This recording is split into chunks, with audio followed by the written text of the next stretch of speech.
The silence in the penthouse was not the silence of peace. It was the silence of a held breath, the silence of a predator waiting for the grass to rustle. Junho stood by the floor-to-ceiling glass, his reflection superimposed over the sprawling, glittering nervous system of the city below. He was 31, a king in a kingdom built on leverage, debt, and the violent enforcement of contracts. His empire was constructed of steel and fear. He knew the price of everything, the cost of a shipping container of illicit electronics, the bribe required for a port authority officer, the settlement for a broken leg, but he understood the value of absolutely nothing. He was handsome in the way a marble statue is handsome, flawless, cold, and entirely incapable of bleeding. Tonight, however, the marble was cracking. It wasn't a rival syndicate encroaching on his territory or a police investigation that disturbed his icy equilibrium. It was a receipt, a discrepancy, a missing inventory of premium foodstuffs and medical supplies that had vanished from his personal pantry over the last month. Junho turned from the window, his eyes scanning the minimalist expanse of his living room. The furniture was Italian leather, sharp-edged and uncomfortable. The art was abstract, chosen for its appreciation potential rather than its beauty. And moving through this sterile landscape was Elena. She was 27, an African-American woman whose beauty was a quiet rebellion against the harshness of her uniform. The dark blue fabric concealed her figure, but it could not hide the grace of her movements or the profound, sorrowful intelligence in her eyes. She dusted the mantelpiece with a rhythm that was almost hypnotic. Swipe. Pause. Swipe. Pause. Junho watched her, his suspicion coiling in his gut like a viper. He had trusted her. In his line of work, trust was a currency more valuable than gold, and spending it on the wrong person was a fatal error. He had allowed her into a sanctuary, ignored the background checks that were standard protocol for his soldiers, and now, he believed, she was bleeding him dry. Not in millions, but in ounces. It was not the theft that enraged him. It was the audacity. It was the smile she offered him when she handed him his morning espresso, a smile he now classified as a lie. A deception. A mask. Elena finished her shift at 8 p.m. sharp. She did not linger. She changed out of her indoor slippers, picked up 2 heavy, reusable grocery bags that she had brought with her, and headed for the service elevator. Junho waited until the digital numbers above the lift reached the lobby. Then, he grabbed his black trench coat, checked the pistol holstered beneath his arm, a force of habit, reassuring weight against his ribs, and followed. He told himself this was about discipline. He told himself that he needed to see where the stolen goods were going. Was she selling his imported truffles to a fence? Was she feeding a lover who laughed at Junho's stupidity? The narrative he constructed in his mind was ugly, fueled by a lifetime of betrayal. He expected to find a rat. He was prepared to crush it. He stepped into the elevator, the mirrored walls reflecting a man who had everything, yet felt an inexplicable, gnawing hunger for a truth he couldn't name. He descended into the night, leaving the cold blue light of his tower for the chaotic shadows of the street, unaware that the descent would break him apart. The city air at ground level was thick with humidity and the smell of exhaust, a stark contrast to the filtered, climate-controlled oxygen of the penthouse. Junho spotted Elena immediately. She was a silhouette against the garish neon of a convenience store sign, her shoulders hunched under the weight of the 2 bags. She did not hail a taxi. She did not walk toward the subway station that would take her to the residential districts. Instead, she turned north, heading toward the older, crumbling sector of the city where the streetlights flickered and the zoning laws were mere suggestions. Junho followed, keeping a tactical distance. His Italian leather shoes clicked softly on the pavement, a rhythmic counterpoint to the distant sirens wailing like banshees. Click, click, click. He was a shark in a stream, out of his depth but still dangerous. He watched her stop at a crosswalk. She shifted the bags, grimacing. The plastic handles must have been cutting into her fingers, slicing into the soft flesh, yet she did not set them down.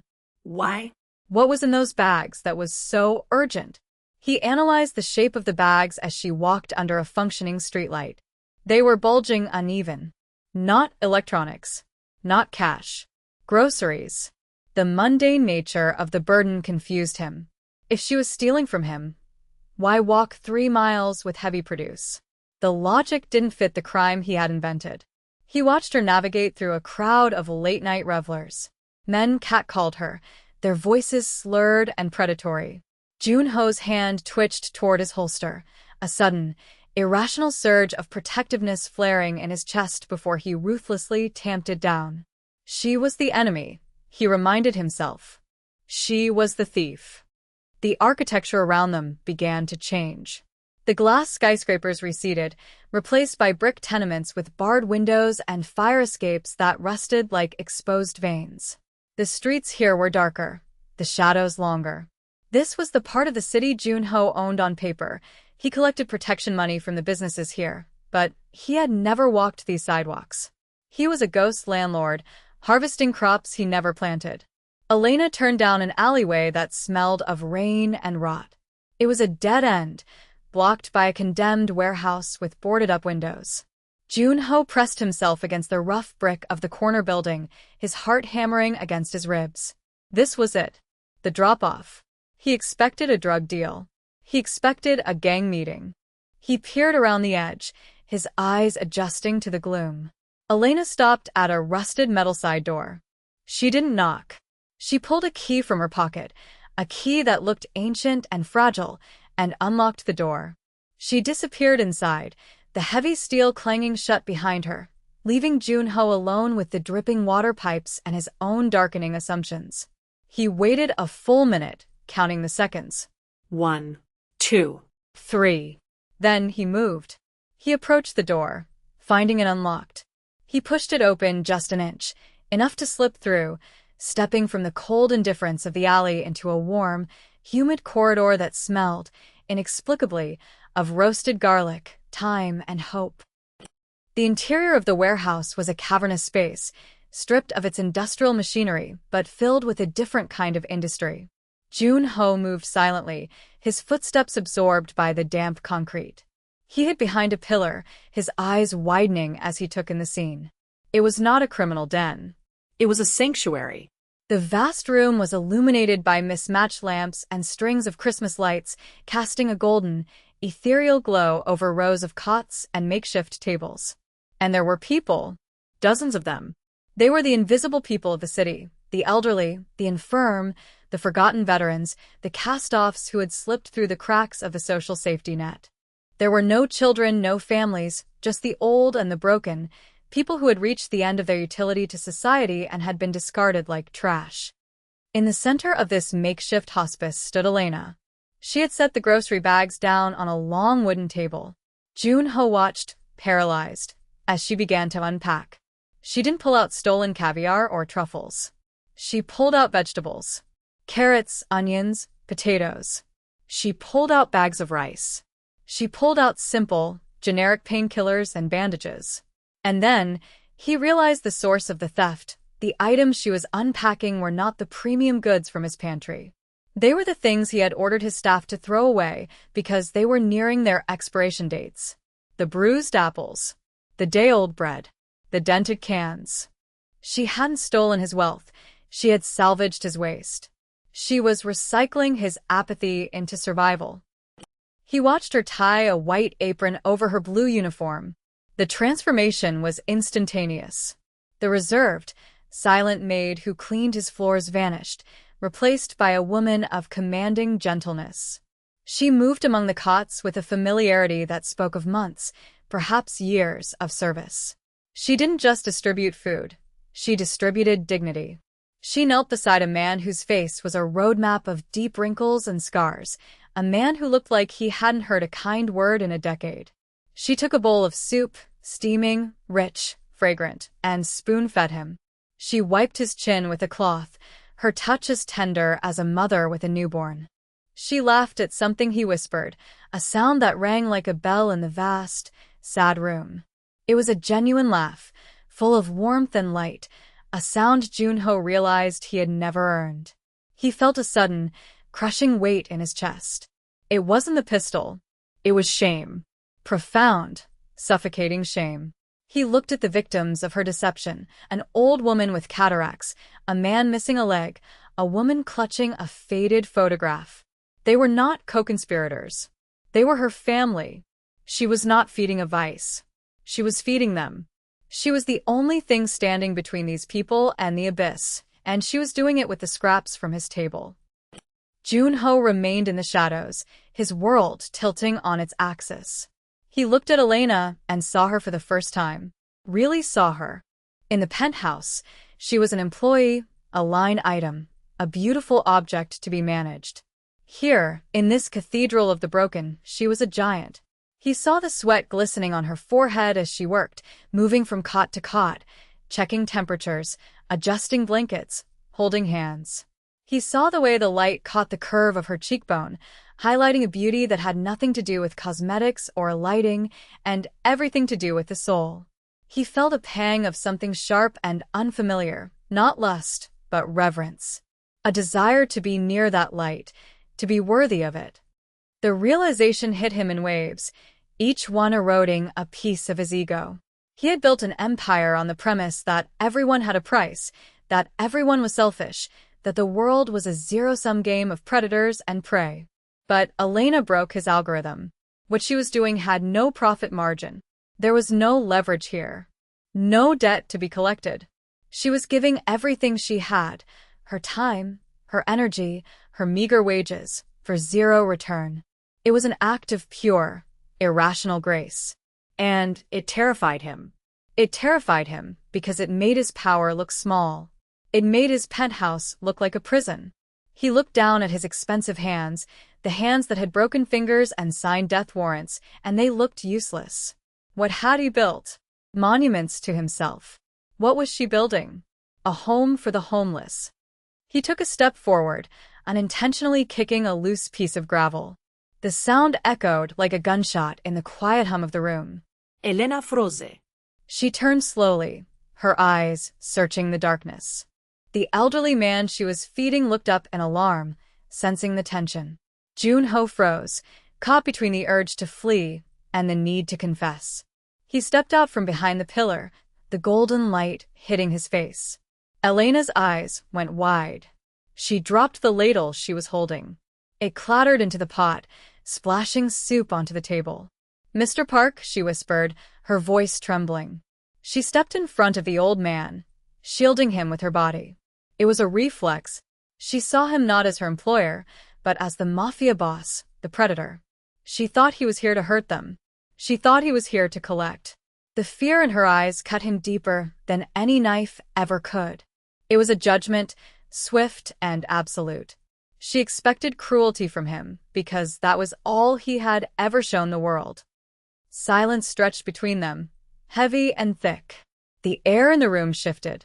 The elderly residents, sensing the threat, went still. Dozens of eyes fixed on Junho, eyes that had seen war, poverty, and abandonment. They looked at his trench coat, his polished shoes, his hard face. They knew what men like him represented.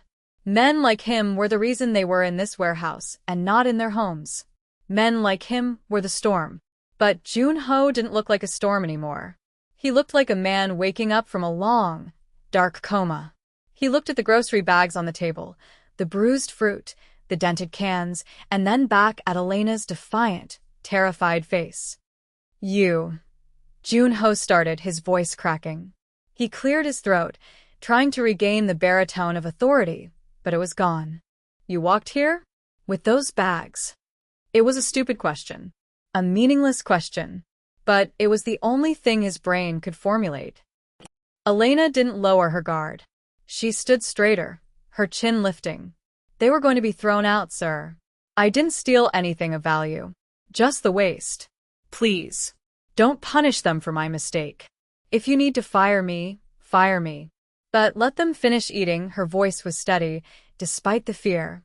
She was bargaining for them, not for herself. She was offering herself as the sacrifice. Before the story continues, take a moment to look at your own life. We often judge people by what we see on the surface, their job, their uniform, their silence. We assume the worst because the world has taught us to be cynical. But sometimes, The people we overlook are carrying burdens we can't imagine and performing acts of heroism we don't deserve to witness. If this story is making you rethink how you see the invisible people around you, please subscribe and share this message. Let's bring the invisible into the light. Junho looked at the pot of soup. It smelled better than the five-star meal he had left untouched on his dining table. He looked at the old man cowering behind Elena, a man clutching a spoon like a weapon. Punish them. Junho repeated, the words tasting like ash. You think I came here to punish them? He took a step closer, and Elena flinched. He stopped immediately, raising his hands, palms open. A gesture of surrender. Elena, he said, using her name for the first time without a command attached to it. I didn't know. You didn't ask, she replied. The simple truth of it struck him. He hadn't asked. He had never asked her anything. He had never asked her if she had family, if she was happy, if she was tired. He had treated her as a function, not a person. I thought, he paused, looking around the room at the peeling paint, the leaking roof, the sheer poverty of the place. I thought you were stealing from me. I was, she said, her eyes blazing.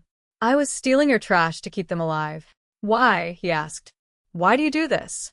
You have nothing. I have everything, she corrected him, gesturing to the room. I have my hands. I have my health. And I have them. They have no one, Mr. Park. The city forgot them. Your world forgot them. Someone has to remember. Her words stripped him bare. Your world forgot them. He was the architect of that world. He was the one who bought the buildings and evicted the tenants. He was the one who drove up the prices. He was the reason this warehouse was necessary. He wasn't just a bystander. He was the cause. The realization brought him to his knees figuratively and then literally. He sank down onto a rickety wooden chair, the legs groaning under his weight. He looked at Elena, really looked at her, and saw the exhaustion etched into her face. She worked all day for him, and all night for them. I have money, Junho said softly. It sounded pathetic. I have so much money. Money doesn't cook the soup, Mr. Park, Elena said, her voice softening slightly as she saw the change in his eyes. Money doesn't hold a dying hand. Money is cold. Then teach me, Junho whispered. The request hung in the air, fragile and impossible. Teach me how to be warm. Elena stared at him. She looked for the lie. She looked for the trap. But she saw only a man who was spiritually starving, sitting in a room full of people who were physically starving. She slowly lowered her arms. She turned to the table, picked up a knife and a bag of carrots. She held them out to him. Peel, she said. Junho stared at the vegetable. He had never peeled a carrot in his life. He hesitated, then stood up. He took off his trench coat, laying it over the back of the chair. He unbuttoned his cuffs and rolled up the sleeves of his $1,000 shirt. He took the knife. It was dull and cheap. He took the carrot. It was crooked and covered in dirt. He looked at Elena, waiting for instruction. She didn't smile. She just nodded. And for the first time in his life, the Mafia boss went to work. Not for profit. Not for power. But for soup. Click. Scrape. Click. Scrape. The sound was different from his shoes on the pavement. It was the sound of redemption beginning. One carrot at a time. Another. And another. And another. The first hour was a lesson in humility that no boardroom brawl could ever teach. The knife was blunt, the carrots were knotted with roots, and Junho's hands insured for millions, hands that signed contracts determining the fate of shipping lanes, were cramping. He sat on the rickety chair, his Italian dress shirt rolled to the elbows, a splatter of muddy water staining the silk cuff. Swipe. Peel. Swipe. Peel. The rhythm was foreign, clumsy. Next to him, Elena worked with the speed and precision of a machine, her knife a blur of silver. She did not praise him. She did not scold him. She simply let him be. Around them, the warehouse hummed with the quiet, desperate noise of survival. Coughs, the shuffle of feet, the clinking of spoons against plastic bowls. Junho felt eyes on him. He looked up to see the elderly man he had frightened earlier, Samuel. He would later learn, watching him with a mixture of suspicion and curiosity. Samuel had one leg, the other lost to diabetes and neglect, and his face was a map of every hard winter he had survived. He didn't see a mafia boss. He saw a man struggling with a vegetable. Samuel reached out, his hand trembling, and tapped Junho's wrist. "Too deep," Samuel rasped, his voice like grinding stones. "You're wasting the meat." Peel thin. Thin, it was a command. A correction. And for the first time in 10 years, Junho took an order without reaching for his gun. He nodded. "Thin," he repeated. "I understand." The vibration of his phone against his thigh felt like an invasion. It buzzed once, twice, 3 times, an angry, persistent demand for attention from the world he had left outside. It was Dae-hyun, his right hand, his enforcer, the man who ensured the wheels of the syndicate turned with blood and oil. Junho ignored it. He ignored the $1 million shipment docking at midnight. He ignored the bribe scheduled for the district attorney. In this room, under the string of Christmas lights that buzzed with a low electric hum, those things felt fictive. They felt like a game played by children who didn't know the dark. What was real was the carrot. What was real was the smell of onions sautéing in the massive pot. What was real was the heat radiating from Elena's arm as she worked beside him, a silent, steady warmth that seemed to thaw the ice in his veins. He looked at her profile, the concentration in her brow, the stray curl of hair falling over her ear, and felt a terrifying clarity. He had spent his life building a fortress to keep people out. She had spent her life building a fire to bring people in. The contrast made him feel small. It made him feel invisible. He wasn't the protagonist of this story. He was the villain who had stumbled onto the wrong set. And for the first time, he wanted to change the script. By the time the soup was ready, Junho's fingers were raw and stained orange. He stood up, his back aching in a way that the ergonomic leather chair in his penthouse never permitted. The serving line formed. It was a procession of the forgotten. Beatrice, a woman with silver hair matted on one side and a photograph of a burning house clutched in her hand, stepped forward. She didn't look at the food. She looked at Junho. Her eyes were milky with cataracts, seeing a world he couldn't perceive. "Did you bring the rain?" she asked him, her voice a whimsical sing-song. Elena stepped in gently. "No, Beatrice." He brought the carrots. He helped make the soup. Beatrice smiled, a toothless, radiant expression that cracked her face open. "The carrot man," she whispered, as if bestowing a knighthood. "Bless you, carrot man." She took her bowl and shuffled away. Junho felt a lump form in his throat, hard and painful. He had been called boss, sir, king, and monster, but Carrot Man hit him with the force of a revelation. It was a title he had earned with sweat, not fear. He ladled the soup. Another bowl. Another thank you. Another pair of eyes that looked at him and saw a human being, not a wallet. The repetition became a prayer. Ladle. Pour. Serve. Ladle. Pour. Serve. With every bowl, the weight of his sins didn't vanish, but it became bearable, because for tonight, he was serving penance. The next morning, the penthouse felt like a mausoleum. The silence was too clean, the air too filtered. Junho woke up in his king-sized bed, the sheets thread count perfect, and felt a profound sense of dislocation. He looked at his hands. They were clean now, scrubbed of the dirt and carrot juice, but they felt phantom-heavy. He dressed in his suit, his armor, charcoal gray, tailored to intimidate. He drove his black sedan to the office, the city sliding past his windows like a silent film. He saw the streets differently now. He didn't see territory. He saw the alleyways where Samuel might have slept. He saw the underpasses where Beatrice might have lost her mind. When he walked into the boardroom, the air conditioning hit him like a physical blow. Dae-hyun was there, pacing, a shark in a shark tank. "Where were you?" Dae-hyun demanded, slamming a file onto the mahogany table. "The shipment. The Port Authority. I had to bribe the shift manager double because you weren't there to stare him down. You went dark, Junho." "We don't go dark."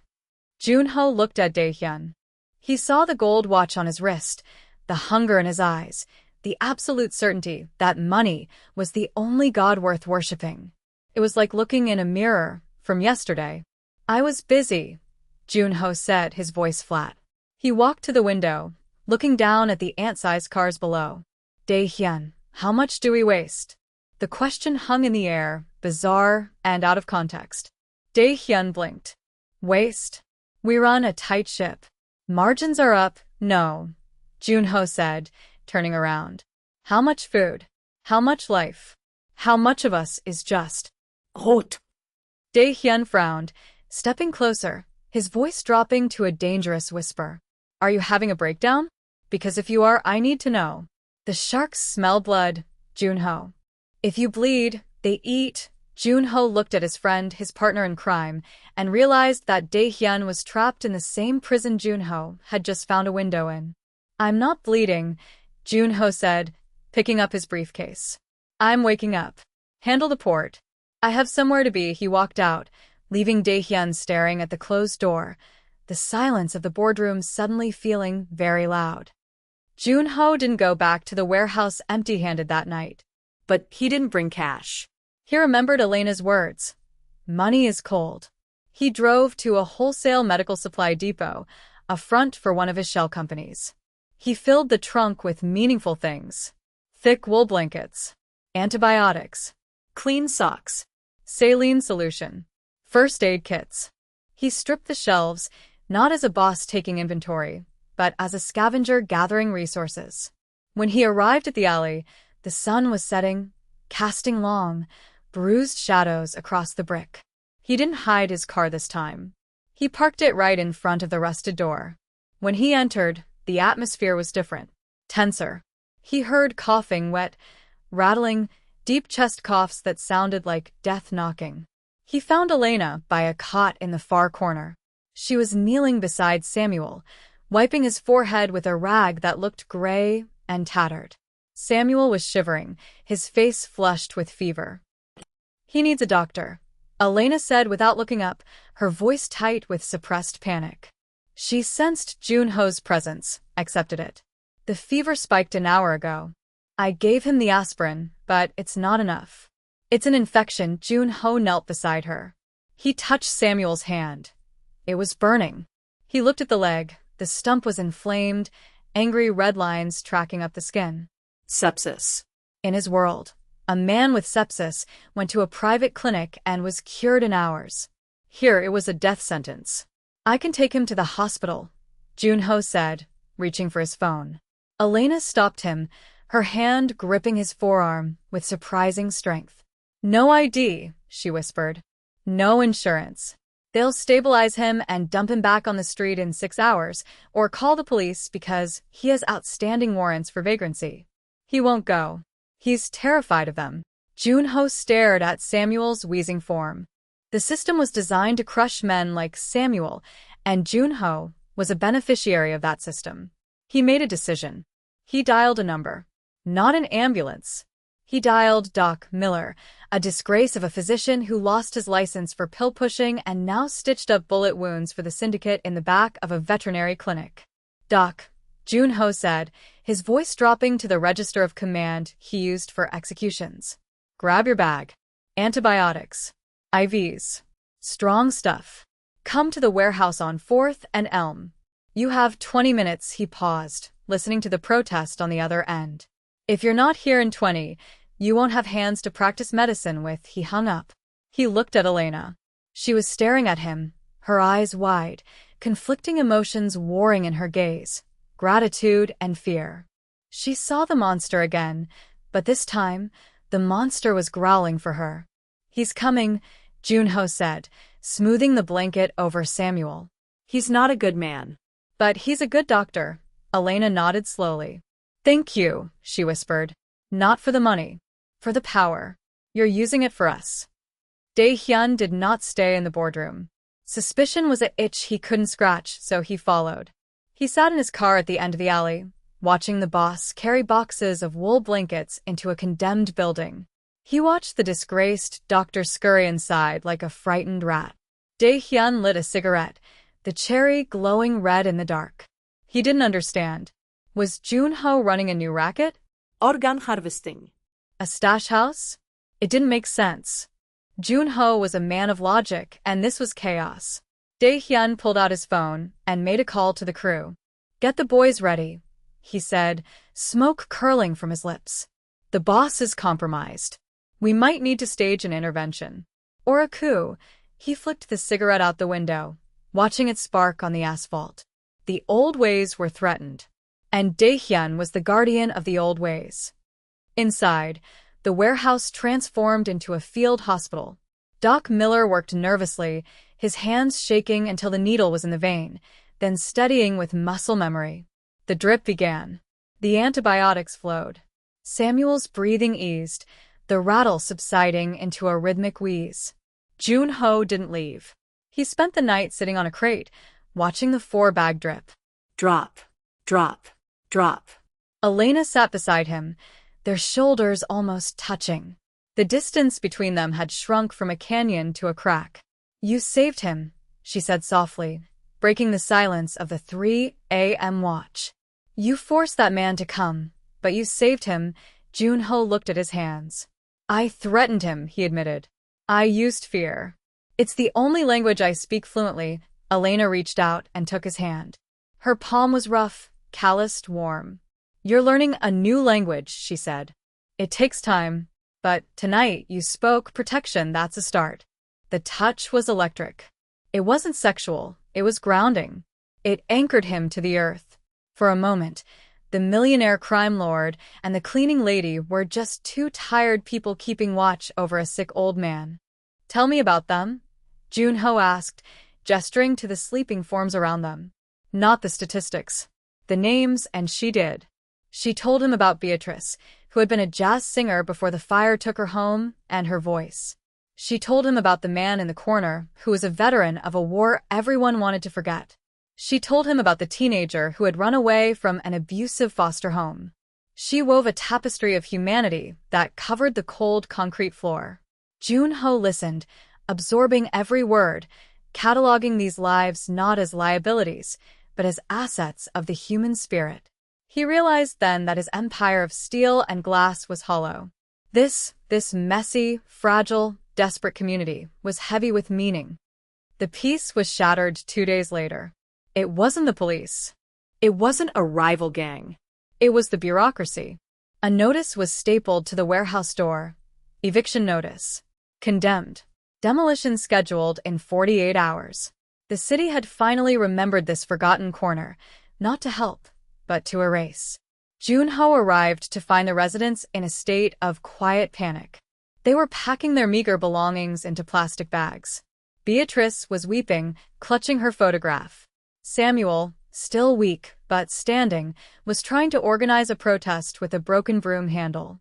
Elena stood in the center of the chaos, trying to be the calm in the storm, but Jun-ho could see the cracks in her resolve. She looked at him when he entered, and for the first time, he saw defeat.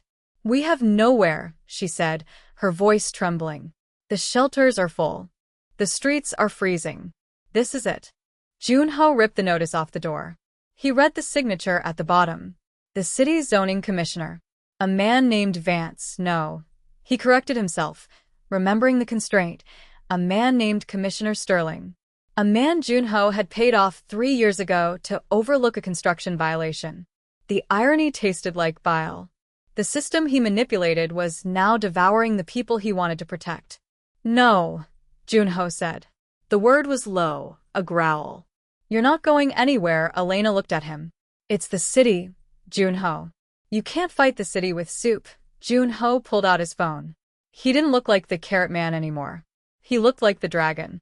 "I don't intend to fight them with soup," he said. "I intend to buy them." He dialed his lawyer. "Get the deed for the warehouse on 4th. I don't care who owns it. Offer triple. Cash." Tonight, he hung up and dialed another number.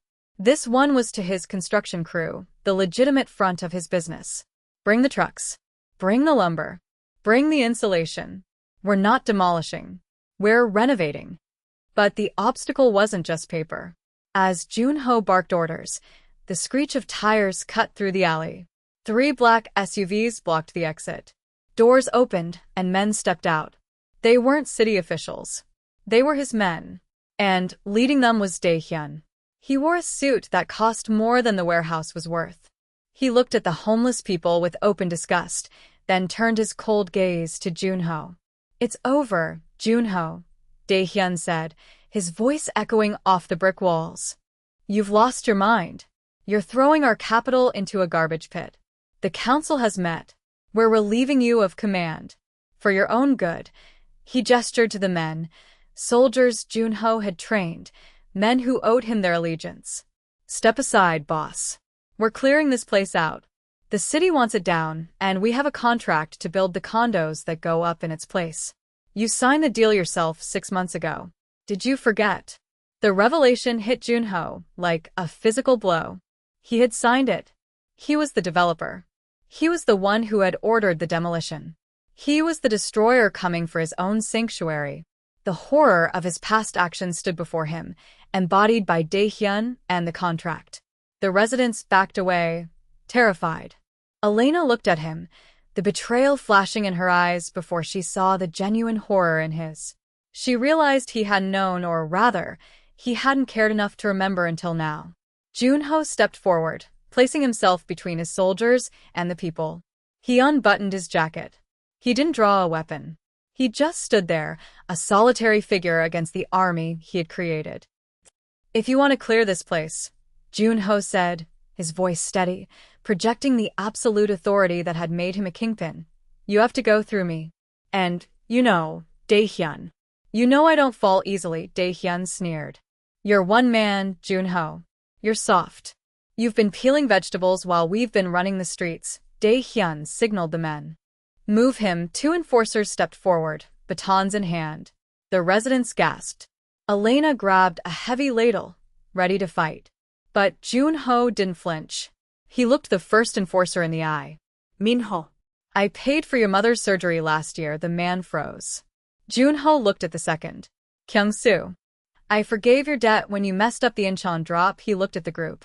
"I built you. I fed you. And now you want to evict the elderly for a condo? Is that what we are?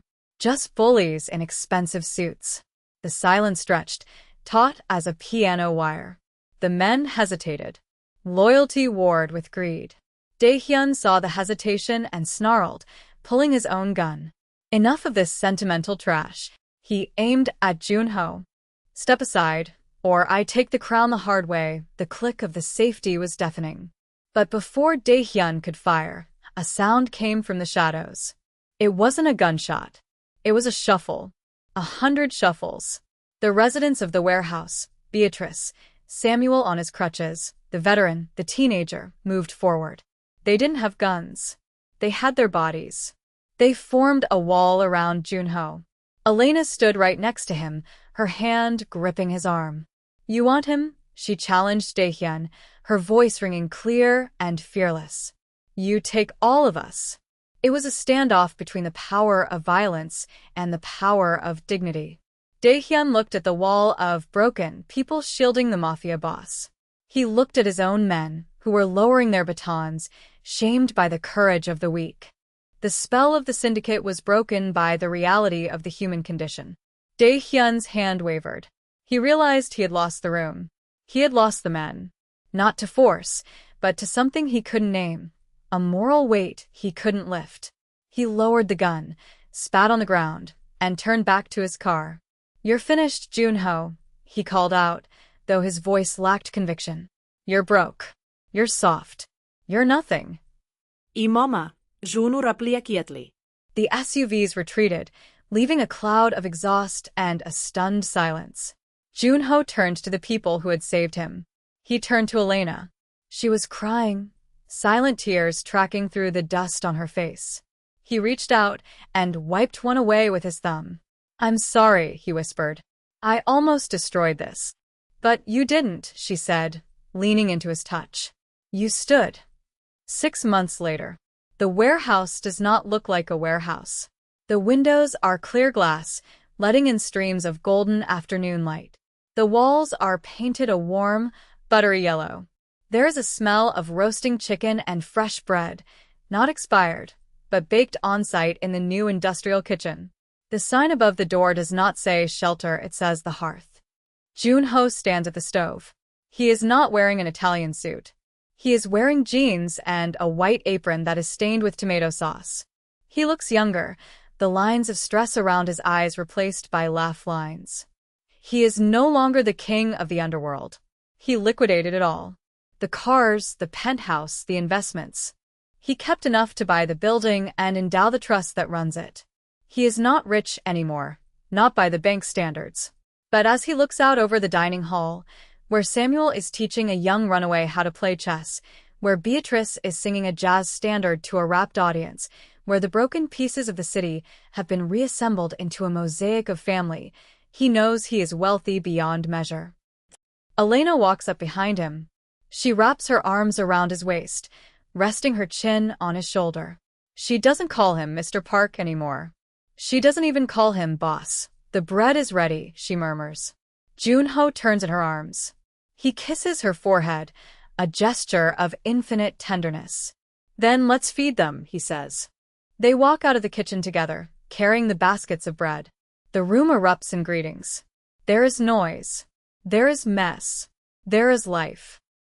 Junho pauses for a moment, looking directly at you. Yes, you. The story is over, but the work isn't. We build a home here in the script, but there are warehouses in your city, right now, full of people waiting for a champion. You don't need to be a mafia boss to help. You don't need millions. You just need to notice. You just need to ask. You just need to peel the first carrot. Not power, love. Not monuments, people. Look around you. Who is invisible in your world? Go see them. Go serve them. Because the only empire worth building is the one that welcomes everyone in.